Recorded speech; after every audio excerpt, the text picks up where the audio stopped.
Assalamualaikum warahmatullahi wabarakatuh.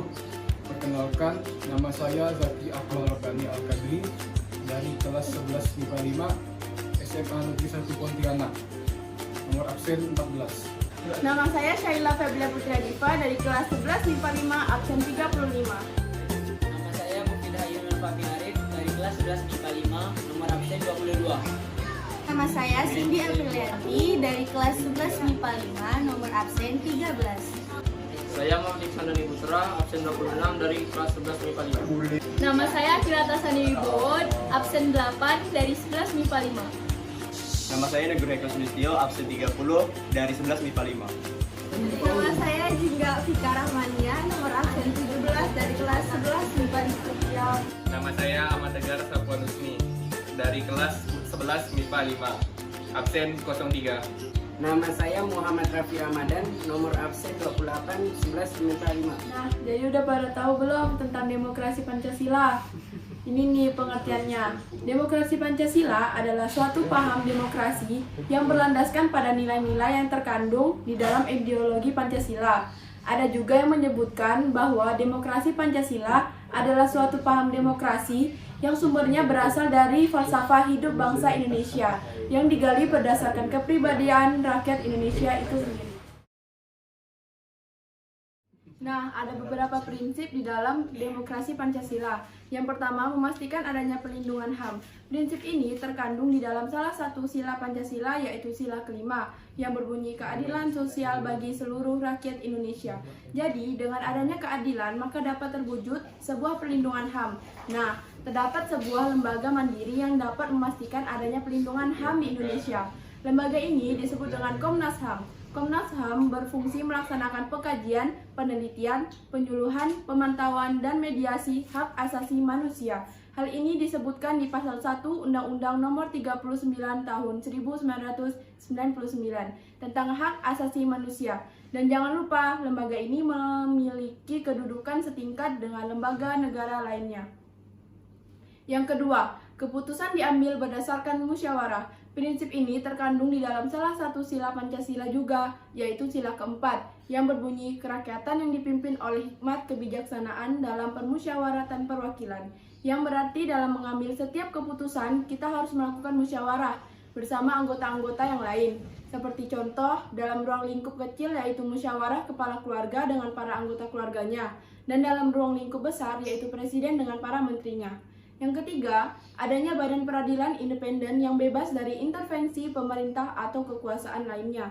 Di dalam prinsip ini, menghendaki adanya jaminan ketidakberpihakan dan campur tangan kekuasaan kehakiman, kecuali terhadap hukum atau keadilan. Dalam kata lain, hakim sebagai pengadil tetap tegas dan fokus tentang bagaimana menyelesaikan suatu perkara dan hukuman apa yang sesuai dengan terpidana jika terbukti bersalah. 4.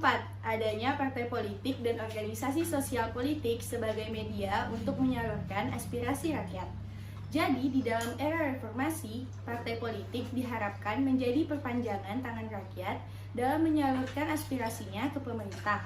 Sesuai dengan tujuan dibentuknya partai politik, yaitu menjadi sarana pembelajaran politik, sarana untuk berpartisipasi dalam politik, memberikan informasi capaian wakil rakyat kepada konstituennya dan rakyat pada umumnya.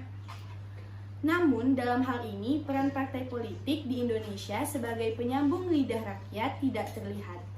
Peran rakyat hanya sebatas memberikan pilihannya pada saat pemilu tanpa ada follow-up berikutnya dari partai politik.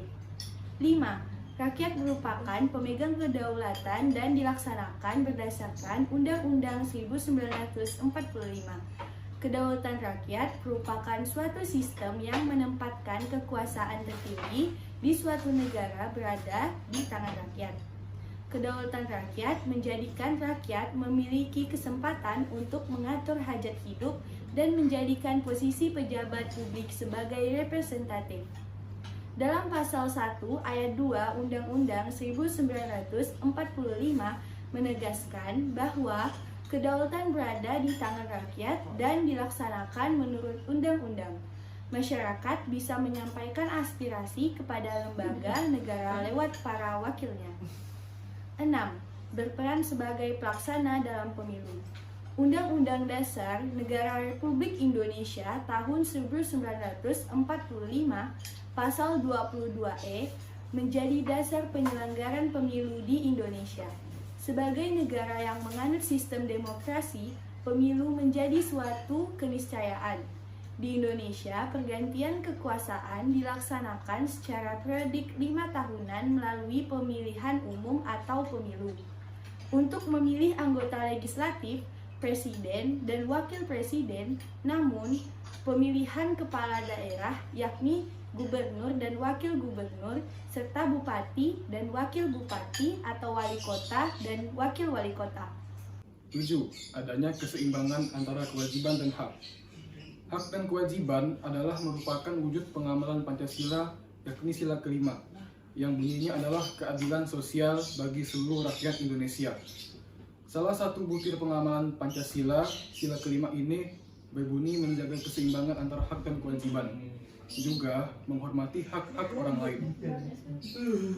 Hak dan kewajiban tersendiri adalah dua sisi mata uang yang tak bisa dipisahkan. Keduanya terpaut sebagai konsekuensi logis. Maksudnya, kewajiban melekat pada setiap hak yang kita miliki. Contohnya, hak kita dalam berpendapat harus disertai dengan kewajiban menghargai pendapat orang lain. 8. Kebebasan individu harus bertanggung jawab secara moral kepada Tuhan.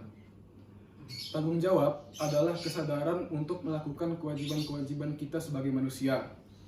Dalam artian lain, bertanggung jawab adalah sikap yang mampu menanggung akibat dan menanggung segala sesuatu yang telah kita perbuat.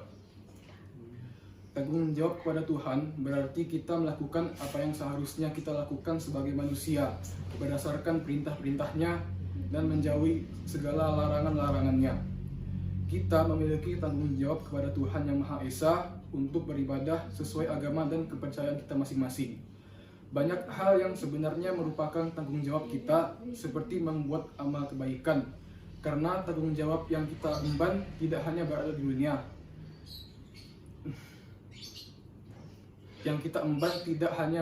dunia. Namun hingga akhirat. Segala sesuatu yang kita lakukan di dunia, semuanya dinilai oleh Tuhan Yang Maha Esa.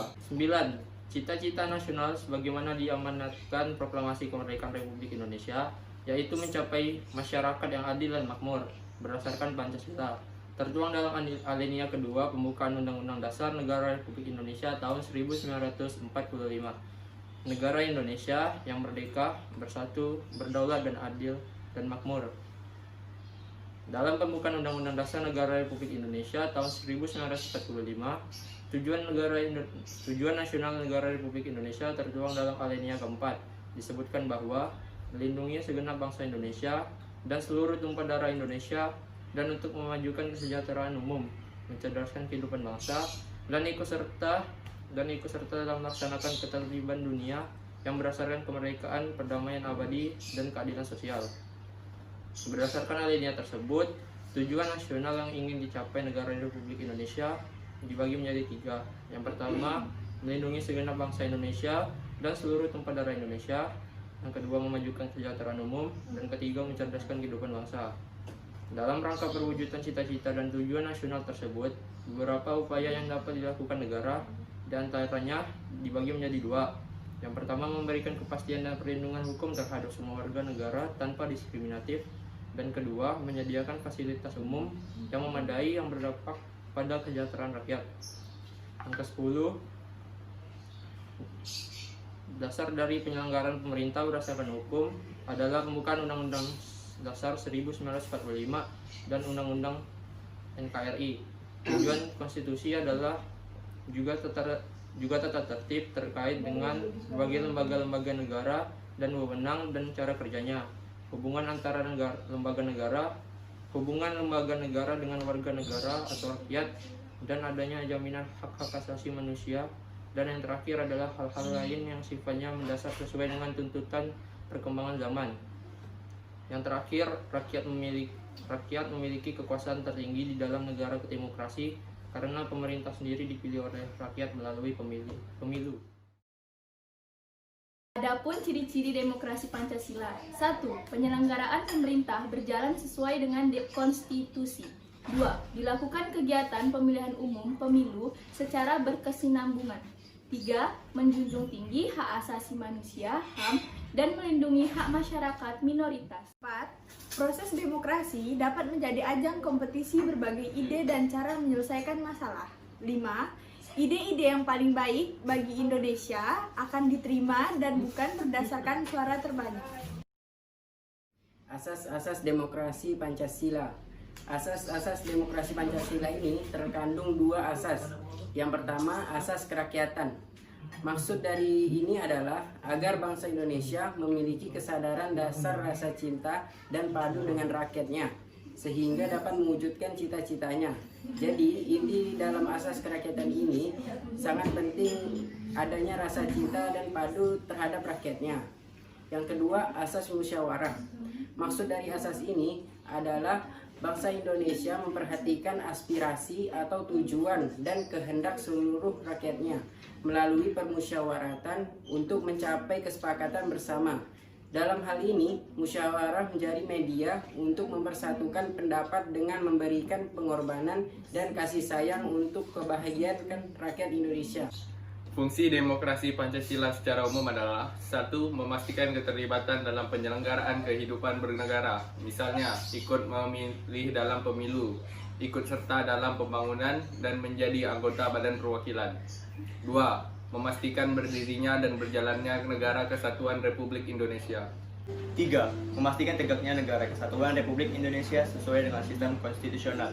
Konstitusi adalah kesepakatan luhur bangsa Indonesia yang sangat sakral dan utuh, tidak bisa diubah, ditambah, dikurangi, maupun ditentang dan tertuang dalam pembukaan UUD 1945 yang dirangkum dalam Pancasila sebagai landasan ideal, kemudian dijabarkan ke dalam batang tubuh UUD 1945 sebagai landasan konstitusional, di mana batang tubuh berkewajiban untuk senantiasa mampu menjabarkan pokok-pokok pikiran yang terkandung dalam pembukaan UUD 1945 sebagai hukum dasar untuk mengatur kehidupan berbangsa dan bernegara. 4. Memastikan tegaknya hukum yang berlandaskan Pancasila dan UUD 1945. Demokrasi Pancasila adalah suatu paham demokrasi yang sumbernya berasal dari falsafah hidup bangsa Indonesia yang digali berdasarkan kepribadian rakyat Indonesia itu sendiri. Falsafah hidup bangsa Indonesia tersebut kemudian melahirkan dasar falsafah negara Indonesia, yaitu Pancasila yang terkandung dalam pembukaan UUD 1945. Contoh dari memastikan tegaknya hukum yang berlandaskan Pancasila UUD 1945 adalah supremasi hukum. Sesuai prinsip kedaulatan rakyat yang ada, dalam negara demokrasi, hukum dibuat untuk melindungi hak-hak asasi manusia warga negara, melindungi mereka dari tindakan di luar ketentuan hukum, dan untuk mewujudkan tertib sosial dan kepastian hukum, serta keadilan sehingga proses politik berjalan secara damai sesuai koridor hukum atau konstitusional.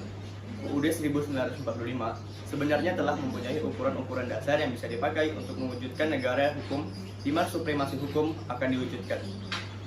Kalau kita pelajari UUD 1945 dengan seksama, ada sebuah kalimat dalam kaitan dengan apa disebut negara hukum yang secara jelas disebutkan bahwa Indonesia adalah negara besar berdasar atas negara hukum, tidak berdasar atas kekuasaan belaka. Ini sebenarnya grundorm yang telah diberikan oleh founding father yang membangun negara ini. 5. Memastikan terjadinya hubungan yang serasi dan seimbang antar lembaga negara. Sistem yang selaras berarti menjaga hubungan baik antar lembaga dan meminimalisir adanya konflik. Sistem yang serasi artinya kesesuaian atau kesamaan antar semua unsur pendukung agar menghasilkan keterpaduan yang utuh, terutama dalam mencapai tujuan bersama. Dari banyak lembaga negara yang ada, antara satu dan yang lainnya harus saling mendukung, saling mengisi, dan saling menyempurnakan.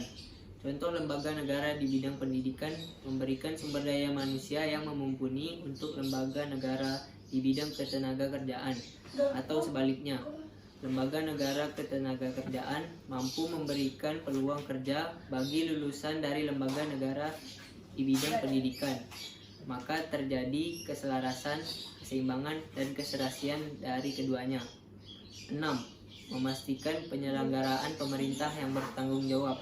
Sebagai contoh dalam bidang ekonomi negara, Dikatakan bahwa suatu negara telah mencapai tata kelola yang baik apabila telah berhasil menyelenggarakan sistem pengaturan pembangunan negara yang kuat serta bertanggung jawab dengan tetap beriringan dengan prinsip demokrasi dan prinsip pasar yang efisien.